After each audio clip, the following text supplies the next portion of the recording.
गोर लगै छी अहाँ सब गोटे के। हम राधा उपस्थित छी एकटा पारंपरिक ब्राह्मण के गीत लऽ कऽ।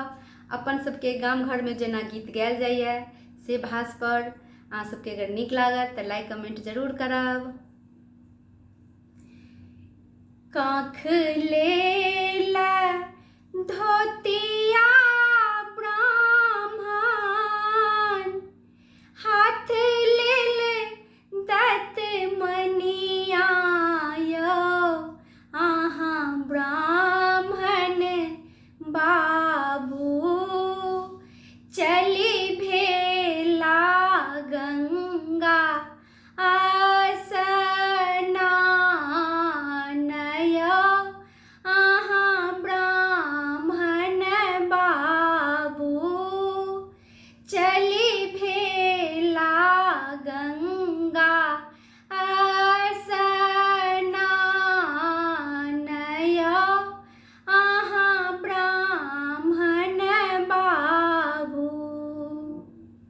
एक कोस गेला ब्राह्मण, दोसर कोस गेला यौ अहाँ ब्राह्मण बाबू, तेसरे में उठला शिकार यौ अहाँ ब्राह्मण बाबू, तेसरे में उठला शिकार यौ अहाँ ब्राह्मण बाबू।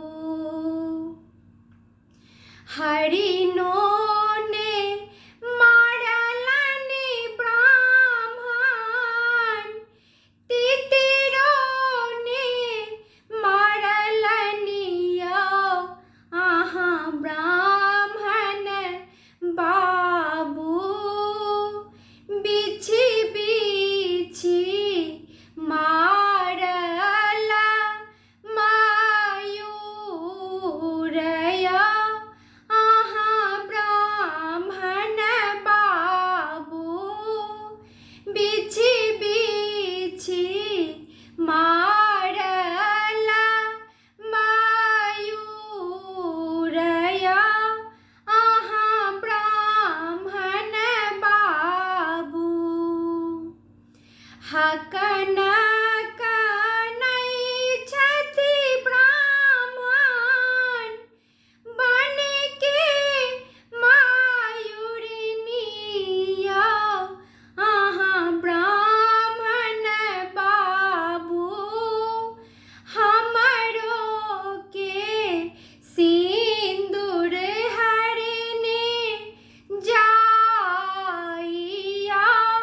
अहाँ ब्राह्मण बाबू, हमरो के सिन्दूर हरने जाइया अहाँ ब्राह्मण बाबू। जो